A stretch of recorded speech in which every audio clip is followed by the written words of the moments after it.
Okay, class 9 तो क्या क्या पढ़ाया था? क्या क्या पढ़ते थे? फोर्स और बैलेंस फोर्स और बैलेंस फोर्स और न्यूटन का लॉ ऑफ मोशन किसने बनाया? कितने बनाया उसने? हमने कल पहला लॉ स्टार्ट किया, ठीक है। फर्स्ट लॉ ऑफ मोशन का स्टेटमेंट से क्या समझ में आया था कि ऑब्जेक्ट अगर रेस्ट में है तो अगर वो यूनिफॉर्म मोशन में है, स्ट्रेट लाइन में, यूनिफॉर्म भी कैसा स्ट्रेट, तो वो यूनिफॉर्म कब तक? जब तक उस पर कोई एक्सटर्नल फोर्स का दूसरा नाम क्या है? फिर कल मैंने बोला था जो ऑब्जेक्ट की जिद को आज समझेंगे। न्यूटन ने तो एक बात क्लियर कर दी। न्यूटन ने क्या बोला? ऑब्जेक्ट अगर रेस्ट पर है तो मोशन में है तो ऑब्जेक्ट की जिद देखो कैसी है, जिद्दी है ऑब्जेक्ट। अब इस जिद को बोलते क्या है? इनर्शिया। क्या बोलते? Inertia. Property of an object. Property of an object. To resist change. To resist change. Her object के अंदर, चाहे वो हम हो या नॉन लिविंग ऑब्जेक्ट हो, हर ऑब्जेक्ट के अंदर तुम्हें ये प्रॉपर्टी देखने को मिलेगी कि वो चेंज को रेजिस्ट करता है। चेंज को क्या करता है? रेजिस्ट। RESIST। रेजिस्ट का मतलब क्या होता है? रोकना। टू अपोज, रोकना। टू अपोज, अपोज करता है भाई, रोकता है। हर ऑब्जेक्ट के अंदर तुमको ये टेंडेंसी मिलेगी कि वो चेंज को रेजिस्ट करता है। वो किसको रेजिस्ट करता है? चेंज। कैसे समझ में आया ये? न्यूटन के फर्स्ट लॉ ऑफ मोशन से अपने को ये बात समझ में आई कि ऑब्जेक्ट के अंदर ये टेंडेंसी है, ये खासियत है, ये प्रॉपर्टी है कि वो चेंज को रेजिस्ट करता है, रोकता है वो चेंज। न्यूटन के लॉ में क्या बोला? फर्स्ट लॉ में रेस्ट पे है तो वो मतलब वो बदलना चाहता नहीं है, खुद से वो बदलना नहीं चाहता। वो रेस्ट पे तो वो रेस्ट में ही रहेगा, वो मोशन में तो वो मोशन में रहेगा। तो ऑब्जेक्ट की इस प्रॉपर्टी को, इस टेंडेंसी को क्या बोलते हैं? इनर्शिया। क्या बोलते हैं? इनर्शिया। ठीक है, तो आज हमारा टॉपिक स्टार्ट होगा इनर्शिया से ही।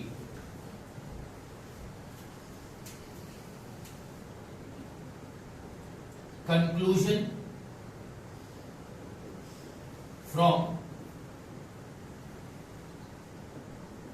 First law of motion.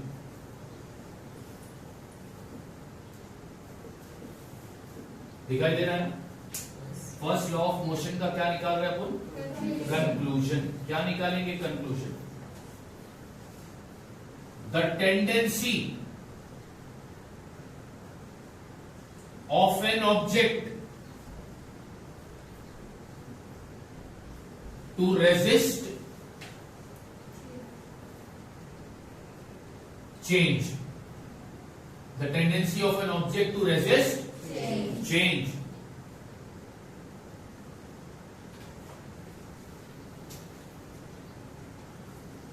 In its state of rest or state of motion.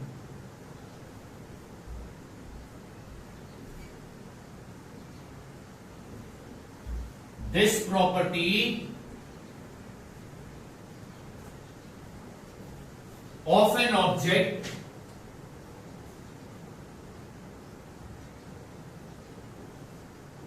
is called inertia.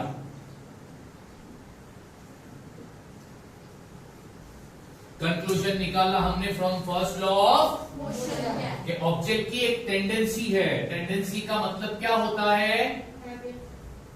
Behaviour,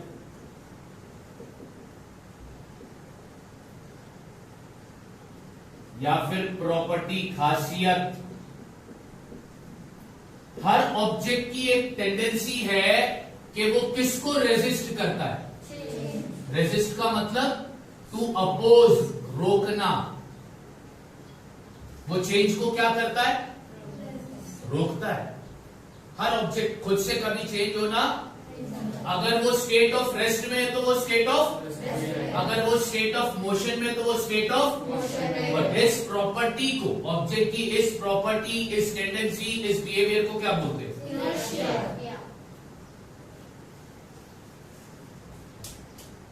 Therefore, Newton first law of motion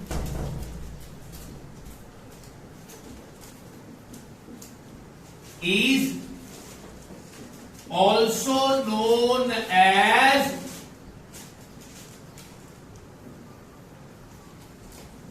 law of inertia। इसलिए न्यूटन के first law of motion को क्या बोला जाता है? Law of, law of. समझ में आ गई बात? इनर्शिया समझा ना? इनर्शिया एक तरीके की क्या है?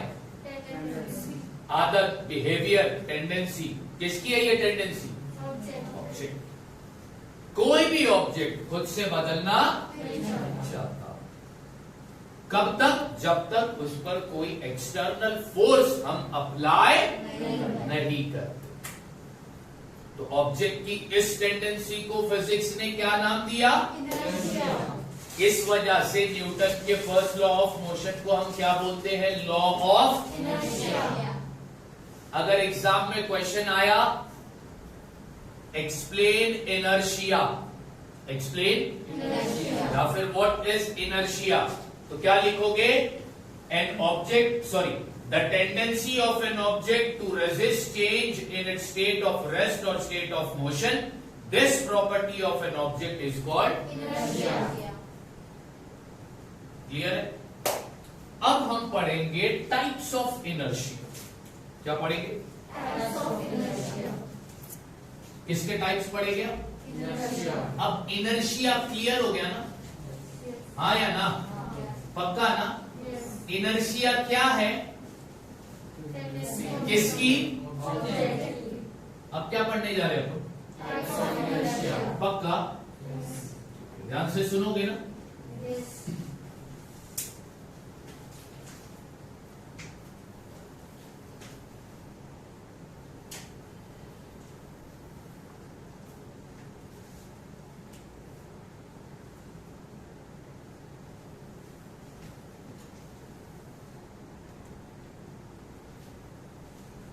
टाइप्स ऑफ इनर्शिया में पहला टाइप है इनर्शिया ऑफ रेस्ट। पहला टाइप का नाम क्या है बाबा? Inertia of rest. Very good. दूसरा टाइप है इनर्शिया ऑफ डायरेक्शन। दूसरा टाइप क्या है? Inertia of direction. Very good. तीसरा टाइप है इनर्शिया ऑफ मोशन। तीसरा टाइप क्या है? Inertia of motion. क्या पढ़ रहे हैं अपन? Types of inertia. First type second type, third type, inertia of motion. अब ये तीनों को एक्सप्लेन कर। इनर्शिया ऑफ रेस्ट क्या है? इनर्शिया ऑफ डायरेक्शन क्या है? Inertia of motion. ठीक।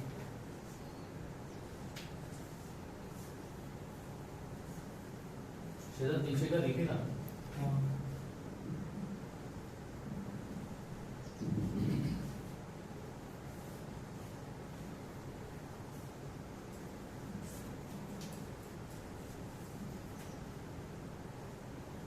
The tendency of an object to remain in its position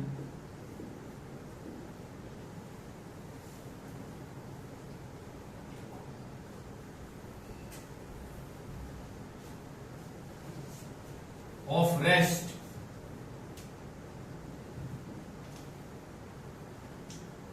unless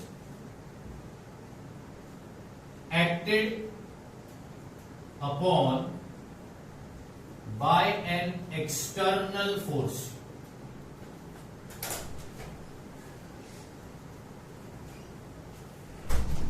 Is known as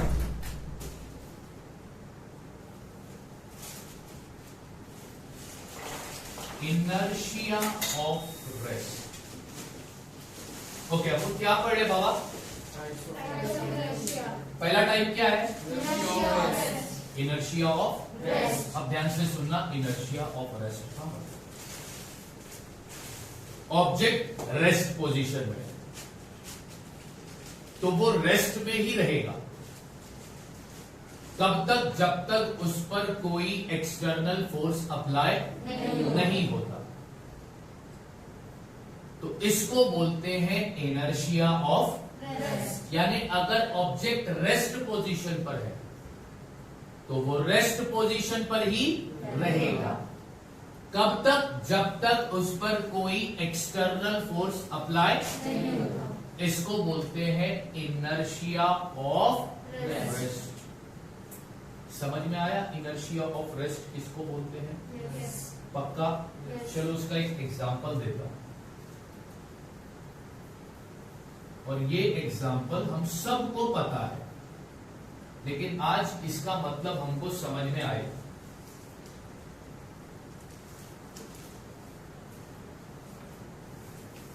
When a bus start suddenly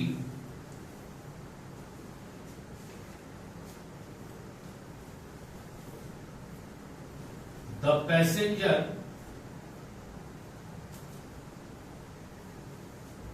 experience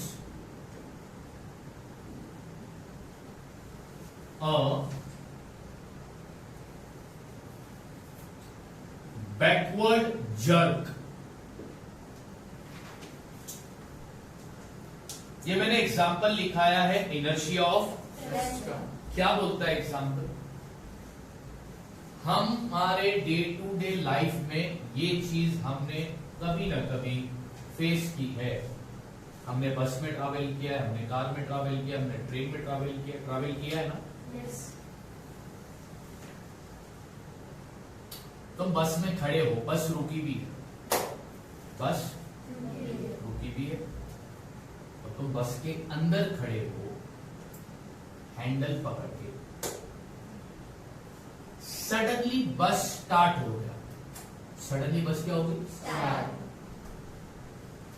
तुम्हारे को पीछे की तरफ धक्का लगता है कि नहीं लगता? आया ना?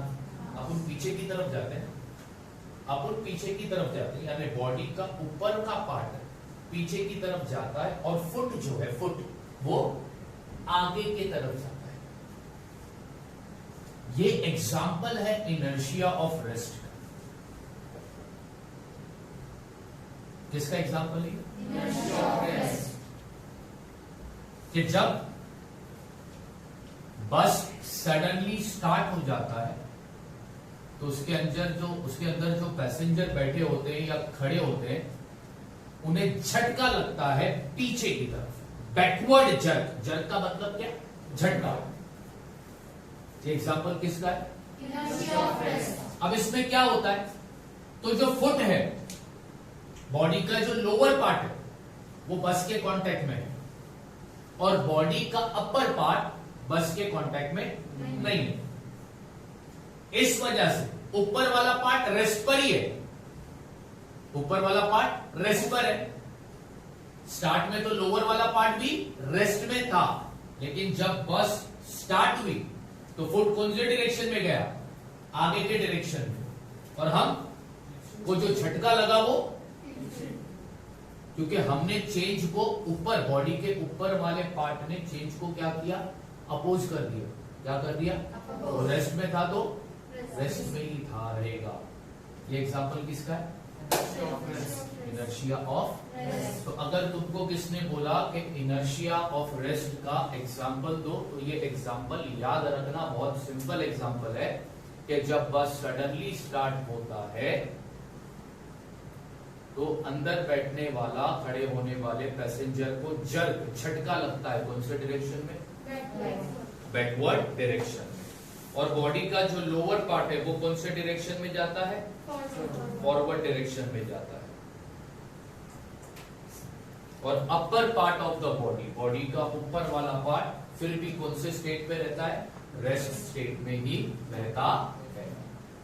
तो ये एग्जांपल है inertia of, inertia of rest. समझ गया?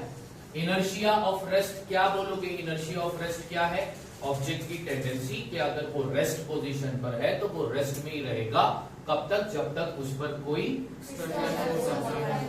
इसको बोलते हैं हम इनर्शिया ऑफ रेस्ट। अब हम बात करेंगे inertia of direction.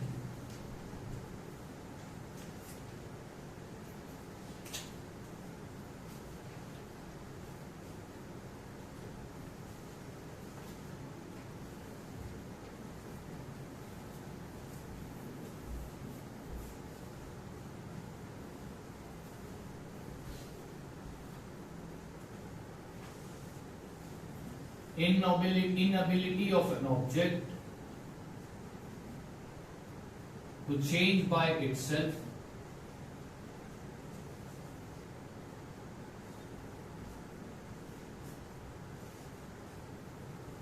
its direction of motion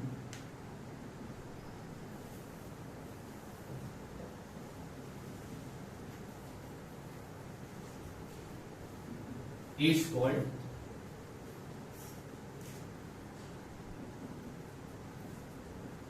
inertia of direction।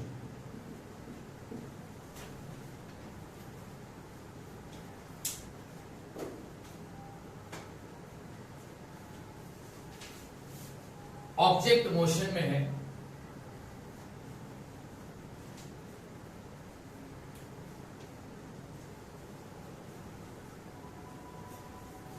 Okay, ये रास्ता है, ऑब्जेक्ट चल रहा है, यहां से चल रहा है। फिलहाल तो उसके लिए रास्ता कैसा है? स्ट्रेट है। यहां से रास्ता कैसा? स्ट्रेट है।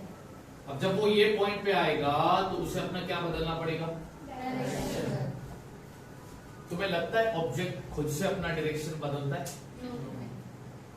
ऑब्जेक्ट कभी, ऑब्जेक्ट मोशन में है तो वो कभी भी खुद से अपना डायरेक्शन, वो जिस डायरेक्शन में, वही डायरेक्शन में वो चलते ही रहते। और इधर खाई है, अगर वो सीधा जाएगा तो यहाँ पर क्या है? खाई, ये पूरा खाई है। हाँ, अब तुम गाड़ी चला रहे हो, श्रेयस गाड़ी चला रहा है, ट्रक में सामान लेकर जा रहा है, और श्रेयस बोलता है कि मैं सर की ये बात, इनर्शिया ऑफ डायरेक्शन वाली ये टॉपिक जो सर ने पढ़ाया था, इसको आज मैं झूठा साबित करूंगा। श्रेयस ने स्टीयरिंग पकड़ा है और वो सीधा सीधा सीधा सीधा चलते जा रहे जाते। अब अचानक उसको मालूम है कि एक राइट टर्न आया है, तो उसको क्या करना पड़ेगा? राइट टर्न लेने के लिए फुल स्टीयरिंग को मतलब फोर्स अप्लाई करना पड़ेगा। और ये जिद पे अटा है, ये पूरा जिद पे अटा है, मैं तो स्टीयरिंग घुमाऊंगा नहीं, मैं कुछ भी नहीं करूंगा। क्या उसका ट्रक अपने आप डायरेक्शन चेंज करेगा? तुम क्या बोलोगे? इनर्शिया ऑफ डायरेक्शन में तुमने क्या समझा कि ऑब्जेक्ट, मोशन वाला ऑब्जेक्ट कभी भी खुद से अपना डायरेक्शन नहीं चेंज करता है। इसको हम बोलते हैं इनर्शिया ऑफ डायरेक्शन। कोई एग्जांपल दे सकता है मुझको? अभी तो मैंने तुमको एक एग्जांपल दे दिया ट्रक का, श्रेयस का, है ना? और कोई अच्छा एग्जांपल दे सकता है? ये कौन सा सीजन चल रहा है? बारिश से बचने के लिए तुम किसका इस्तेमाल करते हो? छाता, अम्ब्रेला करते हैं ना, छाते का इस्तेमाल। छतरी लाते हो? बरसात जो छतरी पर गिरती है वो वर्टिकली गिरती है ना, हाँ या ना? अब देखो मेरा डायग्राम इतना अच्छा नहीं है, बट फिर भी मैं तुमको डायग्राम बनाकर समझाता हूं।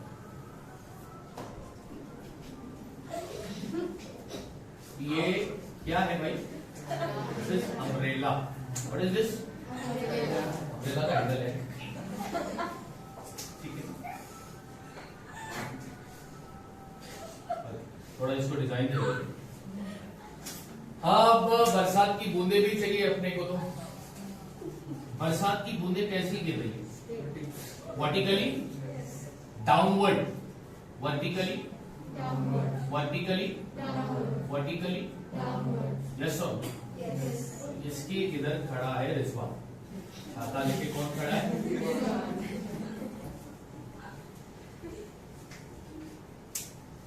क्या ये बारिश की बूंदे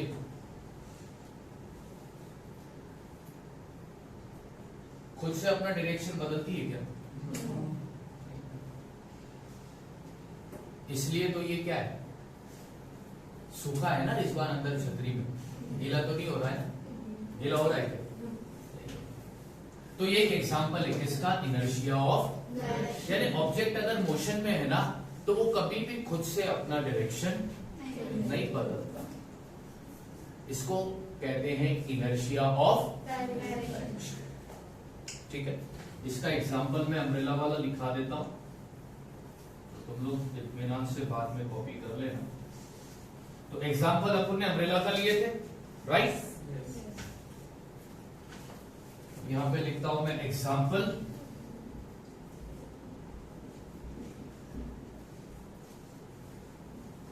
our protection through umbrella.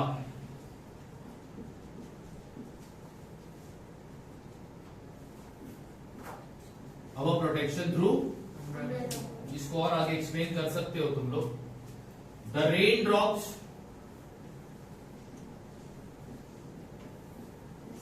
falling vertically downward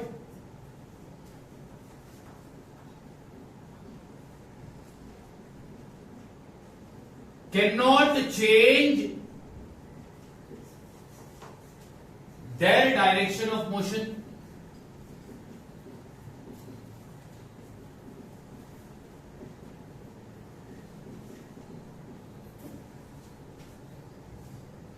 so cannot wet us.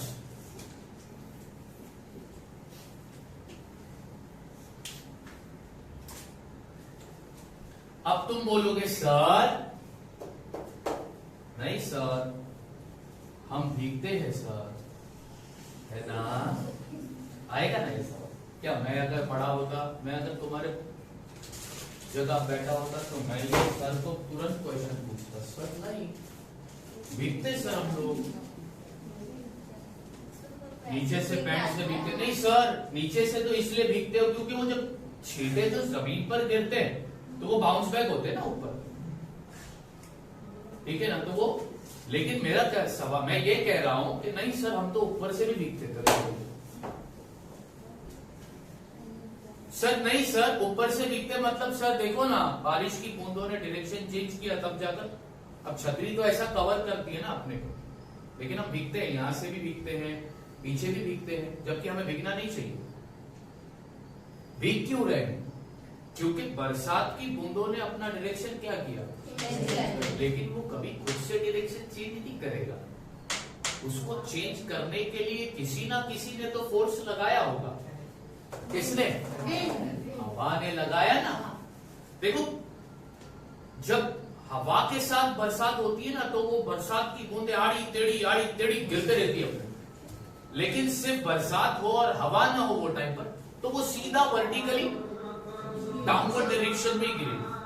तो इन शॉर्ट मेरा कहने का मतलब यही है कि कोई भी जो ऑब्जेक्ट मोशन में है वो खुद से कभी अपना डायरेक्शन बदल नहीं सकता जब तक उस पर भी कोई एक्सटर्नल फोर्स अप्लाई नहीं।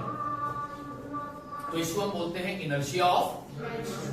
तो दो टाइप हो गए, इनर्शिया ऑफ रेस्ट और inertia of.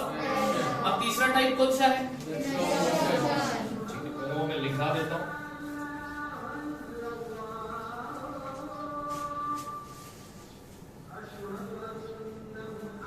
A property of an object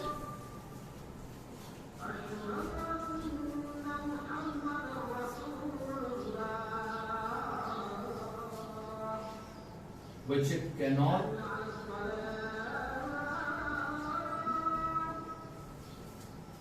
change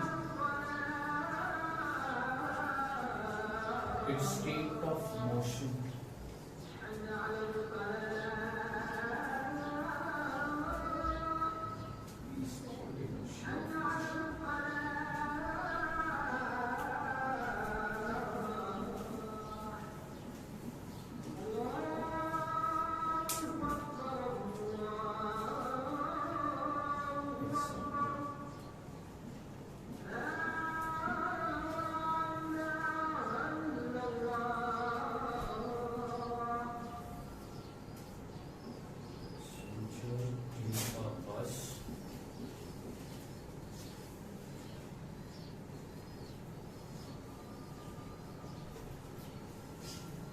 experience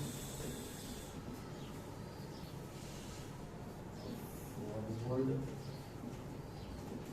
jerk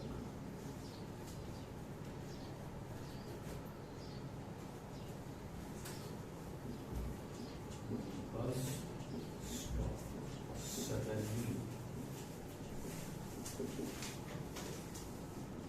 due to application of brakes.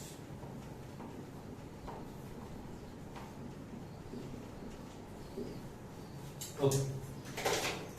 The third type of inertia is inertia of motion. The property of an object which it cannot change its state of motion. Which it cannot change its state of motion. यानी object की ये property है, खासियत है कि अगर वो motion में है तो वो अपना स्टेट कभी बदल खुद से बदल, तो इस प्रॉपर्टी को क्या बोलते हैं? Inertia of motion. गाड़ी चलाते हो ना तुम, गाड़ी रुकानी है अगर तुमको, तो तुम गाड़ी को ऐसा बोलते हो रुक जा, रुक जा बोलोगे तो वो रुकेगी, है ना? रुकेगी, टकराकर रुकेगी, तुमको गिराकर रुकेगी, रुकेगी वो। तुम बोल के देखना रुक जा, वो बोलेगी सरकार हम तुम्हारी बात का पालन करेंगे, बस थोड़ी देर रुको, हम देख रहे किधर टकराए। मतलब वो खुद तुमको बोल रहा है कि मैं खुद से भाई नहीं रुक सकता, मैं मेरे मोशन में, तो मैं मोशन में ही रहूंगा। मेरे को अगर रोकाना है तो अप्लाई करो कोई एक्सटर्नल फोर्स, तब जाकर मैं रुकूंगा। अभी तुम में से कितने लोगों ने देखा है लोगों को चलती बस से उतरते हुए, चलती बस से उतरते हुए, चलती ट्रेन से उतरते हुए देखा है कि नहीं देखा? यस और ट्रेन से तो मैक्सिमम सबने ट्रैवल किया है ना, तो देखते हो ना लोग चलती ट्रेन से उतरते हैं। लेकिन तुमने कभी नोटिस किया वो चलती ट्रेन से उतरते हैं तो वो डायरेक्ट उतर के रुक जाते हैं, भागते भागते रुकते। क्यों भाई? क्योंकि जब वो ट्रेन में थे तो ट्रेन मोशन में थी, तो उनकी बॉडी भी मोशन में थी, उनकी बॉडी भी मोशन में थी। जब ट्रेन रुकी, ट्रेन ने जब सडन ब्रेक अप्लाई किया, ठीक है, या ट्रेन रुकने के करीब है, मोशन में, ट्रेन फिर भी मोशन में ही है, और मोशन में रहती भी ट्रेन से तुमने जंप किया, तो तुम्हारी बॉडी भी किसमें रहती है? रहती है ना। अगर सडनली तुम रुक जाओ, चलती हुई ट्रेन से तुम उतर के सीधा रुक जाना डायरेक्ट, तो क्या हो जाएगा? सीधा गिर जाओगे आगे की तरफ। गिरोगे कि नहीं गिरोगे? अच्छा, जब बस सडन ब्रेक अप्लाई करता है तो तुम्हें झटका लगता है? उस वक्त तुम्हारे बॉडी का ऊपर वाला पार्ट कौन से डायरेक्शन में जाता है? आगे के डायरेक्शन में जाता है। क्यों भाई? तुमको तो हिलना ही नहीं चाहिए था, तुमको तो हिलना ही नहीं चाहिए था, लेकिन तुम्हारे बॉडी का ऊपर वाला पार्ट फॉरवर्ड डायरेक्शन में गया, झटका लगा तुमको आगे की तरफ। ये कह रहा है, ये समझा रहा है कि ऑब्जेक्ट अगर मोशन में है तो वो कभी खुद से रुक नहीं सकता जब तक उस पर कोई, इसको हम बोलते हैं इनर्शिया ऑफ। तो इनर्शिया के तीनों टाइप हो गए ना? यस और नो? ऑब्जेक्ट अगर रेस्ट पर है तो रेस्ट पे ही रहेगा, उसको बोलेंगे इनर्शिया ऑफ। ऑब्जेक्ट जिस डायरेक्शन में मोशन में, वो उसका वही डायरेक्शन रहेगा, वो कभी खुद से डायरेक्शन बदलेगा नहीं, इसको बोलते हैं इनर्शिया ऑफ। ऑब्जेक्ट अगर स्टेट ऑफ मोशन में है तो वो स्टेट ऑफ मोशन में ही रहेगा, इसको बोलते हैं इनर्शिया ऑफ। तो इनर्शिया कितने टाइप के? इनर्शिया कितने टाइप के? टॉपिक समझ में आया? इनर्शिया, इनर्शिया क्या है? टेंडेंसी है, प्रॉपर्टी है। किसकी प्रॉपर्टी है? अच्छा, ये प्रॉपर्टी को एक्सप्लेन करो तो सर ये वो प्रॉपर्टी ऑब्जेक्ट की जो किसको अपोज करती है? चेंज को अपोज करने वाली प्रॉपर्टी हर ऑब्जेक्ट के अंदर होती है। उस प्रॉपर्टी को क्या नाम दिया? क्या नाम दिया? क्या नाम दिया? तो इनर्शिया समझ में आ गया, फर्स्ट लॉ ऑफ मोशन समझ में आ गया। अब बढ़ते हैं अगले टॉपिक पर। अच्छा, सबसे पहला एक सवाल है तुमसे,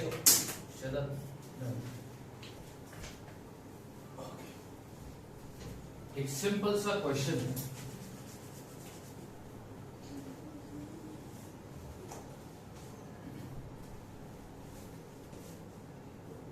Is inertia for all object is same? क्या सारे ऑब्जेक्ट के अंदर सेम अमाउंट ऑफ इनर्शिया होगा? होगा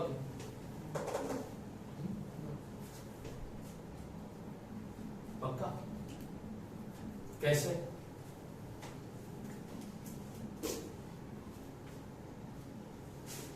इनर्शिया किस पे डिपेंड करता है? मास पर। किस पे? मास। मास मतलब क्या? वजन। हाँ, मास मतलब क्या?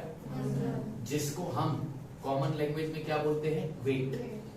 लेकिन वेट अलग चीज है और मास, मास मतलब वजन।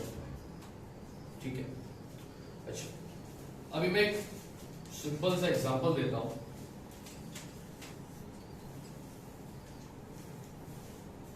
ये बॉल है, रेस्ट पोजीशन पर।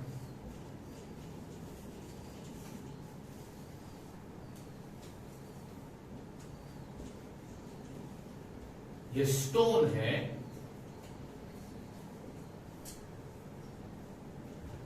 Rest position. ओके, हाँ, बॉल रेस्ट पोजीशन पर है, स्टोन भी रेस्ट पोजीशन। और ये लोग कब तक मोशन में नहीं आएंगे? जब तक इन पर कोई पक्का ना? अब मेरा सवाल है, इन दोनों में से इनर्शिया किसके पास ज्यादा होगा? स्टोन के पास। ठीक है, राइट। क्यों या कैसे? बॉल का मास कम है ना, और स्टोन का मास ज्यादा है। इसको अगर मोशन में लाना है तो जो फोर्स लगेगा वो कम लगेगा। एक किक मारोगे ये मोशन में आ जाएगा ना, वही सेम किक इसको मारोगे ये मोशन में आएगा क्या? नहीं ना। तो इससे क्या समझ में आया?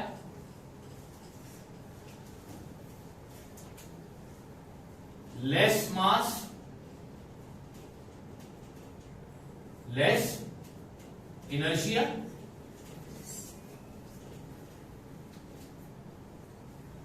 मोर मास मोर। मास कम है तो इनर्शिया कम होगा, मास ज्यादा है तो इनर्शिया ज्यादा होगा। इसका मतलब सारे ऑब्जेक्ट का इनर्शिया सेम नहीं होता। समझ में आ गई बात? पक्का? क्या सारे ऑब्जेक्ट का इनर्शिया सेम होता है? नहीं ना? पक्का ना? ठीक।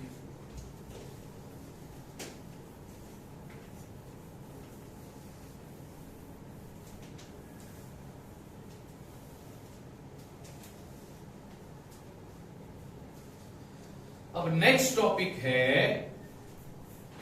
मोमेंटम। क्या?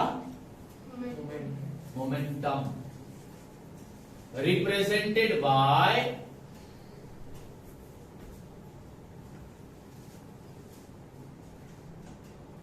पी। मोमेंटम को रिप्रेजेंट किया है कैपिटल पी से। पी का मतलब क्या होता है? पी का मतलब क्या होता है? Now what is momentum? पहली बार सुना है ना ये वर्ड मोमेंटम? इससे पहले सुना है क्या मोमेंटम क्या होता है? नहीं ना? तो अब इसका एक सिंपल डेफिनेशन में लिखाता हूं, ये तुम्हारे टेक्स्ट बुक में नहीं रहेगा ये definition. The quantity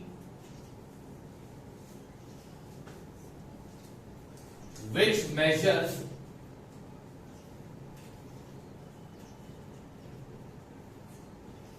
the amount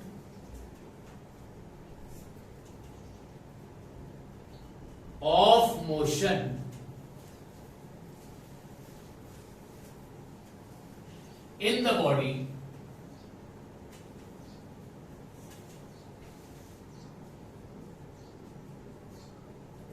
is called momentum।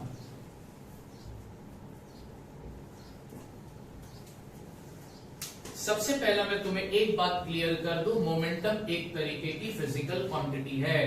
कैसी क्वांटिटी है? फिजिकल। जैसे कि distance, displacement, speed, velocity, acceleration, time, ठीक है, फोर्स, ये फिजिकल क्वांटिटी थी। मोमेंटम भी कौन सी क्वांटिटी है? मोमेंटम क्या बताता है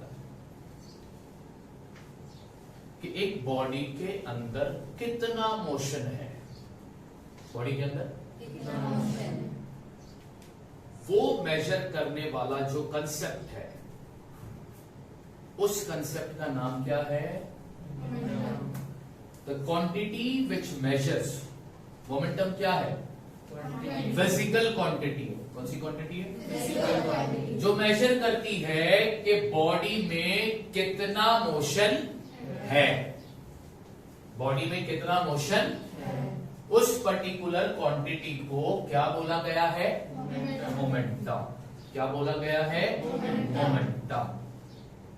एक बॉडी चल रही है, ठीक है, N object is moving, object motion में है। अब उसके अंदर कितना मोशन है, वो कौन सी क्वांटिटी मेजर करती है? कौन सी क्वांटिटी मेजर करती है? मोमेंटम। कौन सी क्वांटिटी मेजर करती है? Momentum. And momentum is denoted by the letter P. Momentum is denoted by the letter P. Okay, now अब मोमेंटम को और अच्छी तरह समझते हैं।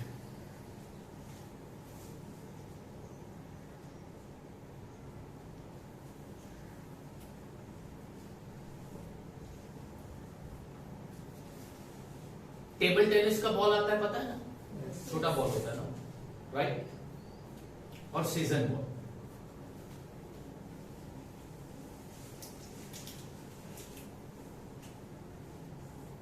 ये जो बॉल है, ये टेबल टेनिस का बॉल है।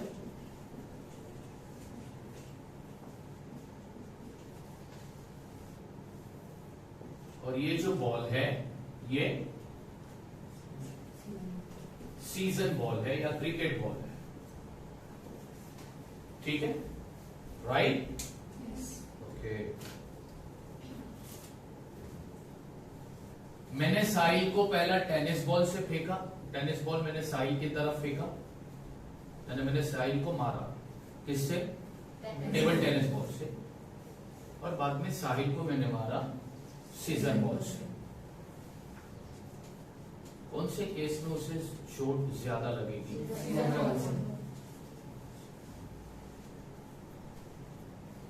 क्यों? तो तुम बोलते हो सर इसका मास कम होता है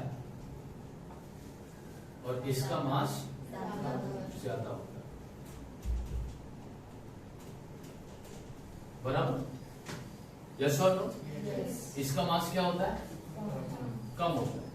टेबल टेनिस बॉल का मास कैसा होता है? कम होता है। और सीजन बॉल का मास कैसा होता है? ज्यादा होता है, राइट? अब जब तुमने फेंका तो वो मोशन में था, यस और नो? अब उसके अंदर तुम्हें जानना है कि कितना मोशन है, तो वो मेजर किया जाता है कौन सी क्वांटिटी से? मोमेंटम। यानी momentum is related to mass of the body, yes और नो? लोअर द मास,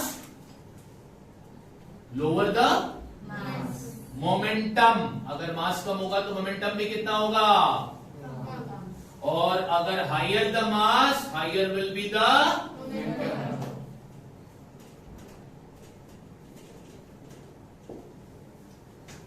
समझ में आ गई? यानी momentum is related to how it is related to mass? Momentum is directly related to mass. Momentum is directly related to, मतलब क्यों ये statement आया? इस वजह से अगर मास कम है तो मोमेंटम कम होगा, मास ज्यादा है तो मोमेंटम ज्यादा होगा. तो इससे ये समझ में आया कि मोमेंटम डायरेक्टली किससे रिलेटेड है? मास. यहां पर लिखता हूं that is momentum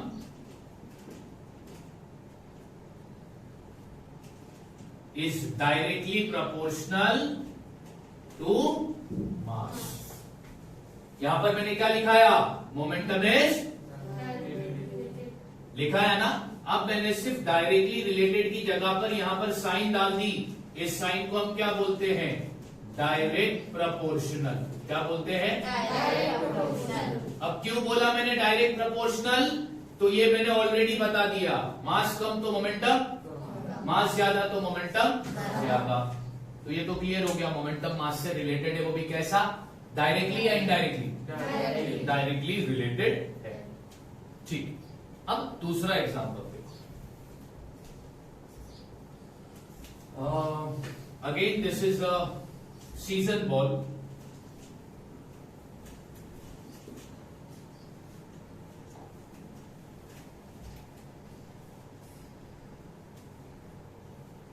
bullet. Bullet पता है ना किसको बोलते हैं? किसको बोलते हैं? गोली को, बराबर. ठीक.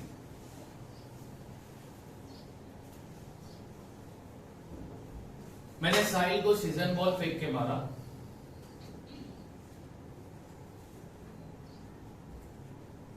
और बाद में साहिल को फिर गोली मारा. ठीक है. इंजरी कौन सी केस में ज्यादा होगी? क्यों? क्यों? इसका मास कैसा है? ज्यादा है ना? हाँ या ना? और इसका मास कैसा है? कम है. लेकिन फिर भी इंजरी इससे ज्यादा हो रही है और इससे कम हो रही है. क्यों? क्योंकि इसका जो स्पीड होता है, यानी वेलोसिटी जो होती है वो कैसी होती है? कम होती है. और इसकी वेलोसिटी कैसी होती है? ज्यादा होती है. हाँ या ना? यस और नो? यस और नो? इसकी वेलोसिटी कम होती है और इसकी वेलोसिटी ज्यादा होती है. तो बताओ मोशन किस में ज्यादा होगा? इसमें ज्यादा होगा और इसमें कम होगा. अब ये जानने के लिए कि मोशन किस में ज्यादा और मोशन किस में कम है, वो कंसेप्ट कौन सा है? मोमेंटम. तो अब इससे क्या कंक्लूजन निकालोगे? Lower the velocity less will be the momentum. Higher the velocity more will be the. तो अब मेरे को एक बात बताओ कि क्या मोमेंटम वेलोसिटी से भी रिलेटेड है? हाँ रिलेटेड है। कैसा रिलेटेड है? डायरेक्टली या indirectly? Momentum is directly related to velocity. अब यहां पर साइन डाल देंगे, तो momentum is directly proportional to velocity. Directly proportional कब आता है पता है? जब एक क्वांटिटी बढ़ती है तो दूसरी भी क्वांटिटी बढ़ती हो। अगर एक क्वांटिटी कम हो रही है तो दूसरी क्वांटिटी कम हो रही हो, तो इसको बोलते हैं डायरेक्टली प्रोपोर्शनल।